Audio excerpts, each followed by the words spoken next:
अपनी तुलना दूसरों से न करें।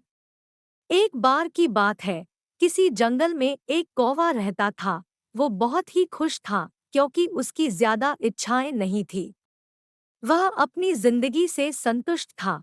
लेकिन एक बार उसने जंगल में किसी हंस को देख लिया और उसे देखते ही सोचने लगा कि ये प्राणी कितना सुंदर है। ऐसा प्राणी तो मैंने पहले कभी नहीं देखा। इतना साफ और सफेद। यह तो इस जंगल में औरों से बहुत सफेद और सुंदर है, इसलिए यह तो बहुत खुश रहता होगा।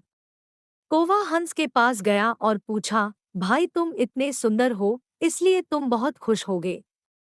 इस पर हंस ने जवाब दिया, हाँ मैं पहले बहुत खुश रहता था, जब तक मैंने तोते को नहीं देखा था। उसे देखने के बाद से लगता है कि तोता धरती का सबसे सुंदर प्राणी है। हम दोनों के शरीर का तो एक ही रंग है, लेकिन तोते के शरीर पर दो दो रंग है। उसके गले में लाल रंग का घेरा और वो सुर्ख हरे रंग का था। सच में वो बेहद खूबसूरत था।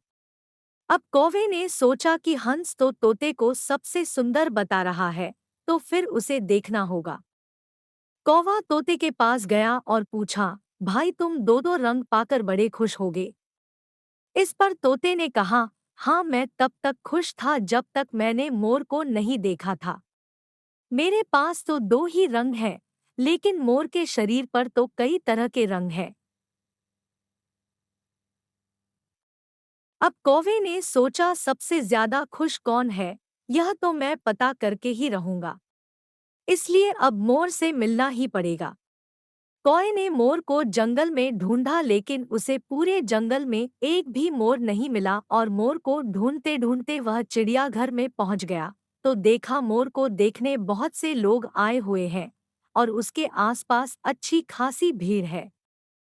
सब लोगों के जाने के बाद कौवे ने मोर से पूछा, भाई तुम दुनिया के सबसे सुंदर जीव हो और रंग बिरंगे हो, तुम्हारे साथ लोग फोटो खिंचवा रहे थे। तुम्हें तो बहुत अच्छा लगता होगा और तुम तो दुनिया के सबसे खुश जीव होगे। इस पर मोर ने दुखी होते हुए कहा, भाई अगर सुंदर हूं तो भी क्या फर्क पड़ता है। मुझे लोग इस चिड़ियाघर में कैद करके रखते हैं, लेकिन तुम्हें तो कोई चिड़ियाघर में कैद करके नहीं रखता और तुम जहां चाहो अपनी मर्जी से घूम फिर सकते हो। इसलिए दुनिया के सबसे संतुष्ट और खुश जीव तो तुम्हें होना चाहिए, क्योंकि तुम आजाद रहते हो। कौवा हैरान रह गया, क्योंकि उसके जीवन की अहमियत कोई दूसरा बता गया। दोस्तों, ऐसा ही हम लोग भी करते हैं। हम अपनी खुशियों और गुणों की तुलना दूसरों से करते हैं, ऐसे लोगों से जिनका रहन-सहन का माहौल हमसे बिल्कुल अलग होता है। हमारी जिंदगी में बहुत सारी ऐसी चीजें होती हैं जो केवल हमारे पास हैं, लेकिन हम उसकी अहमियत समझकर खुश नहीं होते। लेकिन दूसरों की छोटी खुशी भी हमें बड़ी लगती है, जबकि हम अपनी बड़ी खुशियों को इग्नोर कर देते हैं।